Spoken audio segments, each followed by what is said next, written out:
Jasprit Bumrah video, આ બોલ છે કે મિસાઇલ? જસપ્રીત બુમરાહે આ બોલથી લીધી 12 વિકેટ.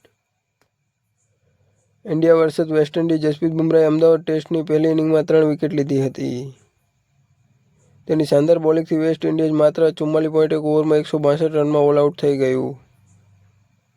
જોકે તેની 2 વિકેટ વધુ ચર્ચા જગાવી હતી અને તેનો વિડીયો પણ વાયરલ થયો હતો. જ્યારે જસપ્રીત બુમરાહના હાથમાં લાલ બોલ હોય છે ત્યારે શ્રેષ્ઠ બેટ્સમેન પણ હિંમત હારી જાય છે. અને આ વખતે બિન અનુભવી વેસ્ટ ઇન્ડિઝના બેટ્સમેન તેની સામે હતા. તો કલ્પના કરો કે તેઓ સામે કેવી રીતે ઊભા રહ્યા હોત.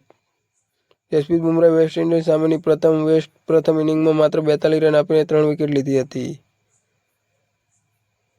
તેની 3માંથી 2 વિકેટ યોર્કરથી આવી હતી, જેનો વિડીયો હાલ સોશિયલ મીડિયા પર વાયરલ થઈ રહ્યો છે. જસપ્રીત બુમરાહે વેસ્ટ ઇન્ડિઝના ઓપનર જોન કેમ્બલને ધ્રુવ જુરેલના હાથે કેચ કરાવીને આઉટ કર્યો હતો. પરંતુ પછી તેણે યોર્કર વડે જસ્ટિન ગ્રીવ્સની વિકેટ લીધી અને પછી જોહાન લિયોનને શાનદાર યોર્કર વડે બોલ્ડ કર્યો. બુમરાહના બંને બોલ મિસાઇલની જેમ આવ્યા, જેનાથી બેટ્સમેનના ઓફ સ્ટમ્પ ઉડી ગયા. આવા ક્રિકેટ ન્યૂઝ જોવા માટે અમારી ચેનલને સબસ્ક્રાઇબ કરો.